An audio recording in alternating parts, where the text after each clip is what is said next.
আপনারা সবাই কেমন আছেন? আমি আজকে আরেকটা ভিউ নিয়ে আপনাদের মাঝে আসলাম। আজকে আমার এই ভিউটা হচ্ছে বটবটি গাছে মাছা ছাড়া কেমনে বটবটি চাষ করা যায়। আপনারা ইতিমধ্যে আমার স্ক্রিনে বা আপনার মোবাইলে বা ল্যাপটপের স্ক্রিনে দেখতেই পাচ্ছেন যে বটবটি গাছে কেমনে আমি মাছা ছাড়াই বটবটি চাষ করতেছি। আমি অত্যন্ত গ্রামের লোক এবং হওয়ায় আমি মাছা দিতে পারছি না, কারণ মাছা দিতে বাঁশ কিনতে হবে, রশি কিনতে হবে।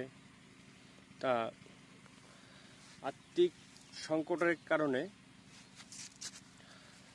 আমি ওইগুলো না পাই আমার গাছের ডাল কেটে আমি বটবটি গাছে একটা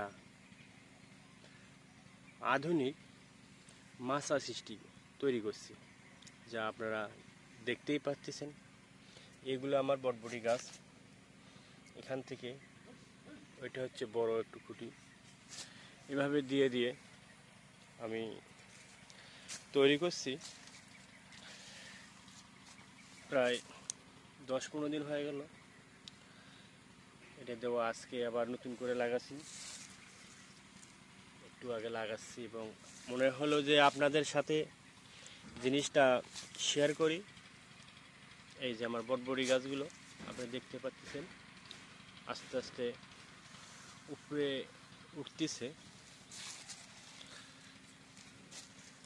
কিছু ছাগল আমার বটবটি গাছ সেই কিছু পাতা কিছু কাণ্ড খেয়ে গেছে।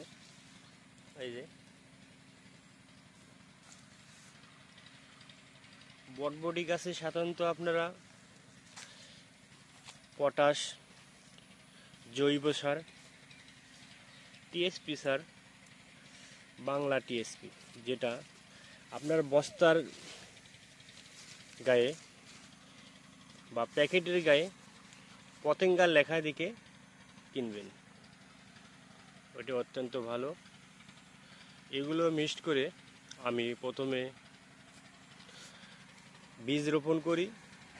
বীজ থেকে আমার চারা হয়। চারা হওয়ার পরে আমি আস্তে আস্তে এগুলো পাশে আমার গাছের ডাল কেটে কেটে নিয়ে এসে গাছের গোড়ায় সুন্দর করে দিই, যা আজ আপনারা দেখতে পাচ্ছেন। এগুলো হচ্ছে চিকন, পরেরগুলো হচ্ছে মোটা লম্বা। এই যে গাছের গোড়া থেকে দেখেন কিভাবে লতা বয়ে বয়ে উপরের দিকে উঠতেছে।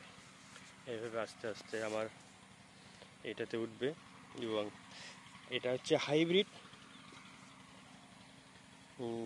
জাত, যে কারণে এটা খুব তাড়াতাড়ি আসবে।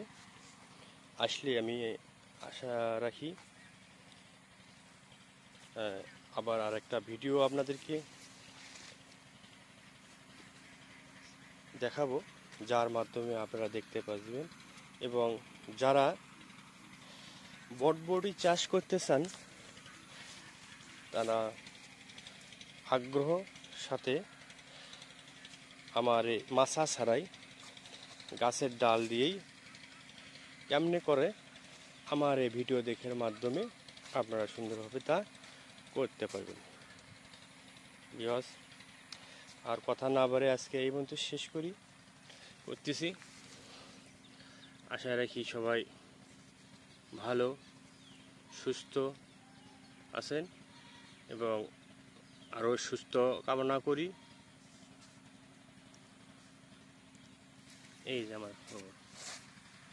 থ্যাংক ইউ সবাইকে জানাই আবারও আসসালামু আলাইকুম।